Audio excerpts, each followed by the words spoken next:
Eccoci qua, cari risparmiatori, associazione Noi Credevamo Banca Popolare di Vicenza, primo di settembre, per commentare, oggi primo di settembre 2021, per commentare una notizia incredibile e ve la faccio vedere subito, eccola qua. Voi sapete, noi tuteliamo quasi più di 3.000 piccoli, medio-piccoli risparmiatori caduti nel crack delle due banche venete, quindi Popolare di Vicenza e Veneto Banca. La notizia che è apparsa nei giornali in queste ore è questa qua, eccola qua.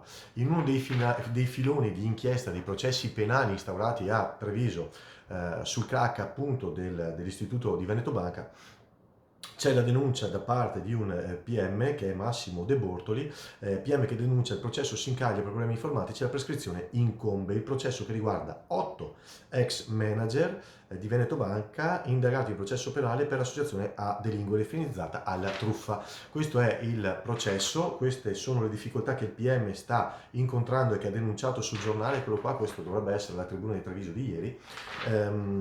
Denuncia appunto ritardi informatici, ritardi sulle linee di connessione dei server e denuncia la difficoltà, eccolo qua, nel trasferimento per via telematica. Prima che vengano effettuate le notifiche non riescono a raggiungere il server di Padova. Gli atti che devono essere trasferiti per via telematica prima che vengano inviate appunto le notifiche.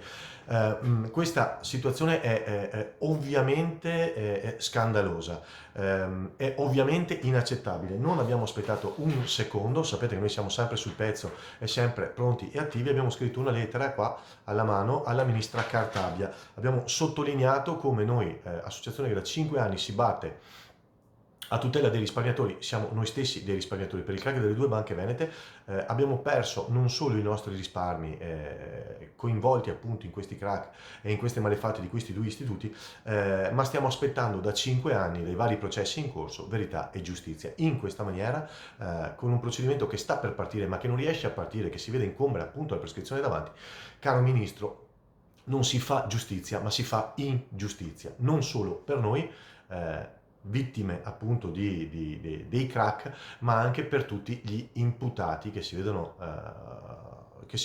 appunto dentro questi incanalati in questi processi. Noi abbiamo chiesto e chiediamo alla ministra che intervenga, al ministro del Ministero che intervenga, ma non solo, chiediamo anche a tutte le istituzioni che ci guardano, che ricevono questo video, le nostre lettere di invito a muoversi affinché questo processo parta e arrivi a una conclusione che non sia appunto la prescrizione in questa maniera veramente ignobile.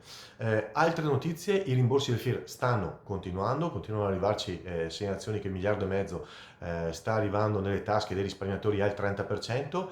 Vediamo se si rispetterà i termini che Roma ci ha dato, quindi di concludere il primo canale entro ottobre, fine settembre, primi di ottobre, e poi cominciare con il secondo canale. Do questa notizia a chi è nel primo canale forfettario, che guadagnava però che ha un reddito IRPEF più superiore ai 35.000 euro e invece un patrimonio immobiliare inferiore ai 100.000. Questo tipo di soggetti si erano visti congelati gli accrediti per un problema con l'Agenzia delle Entrate.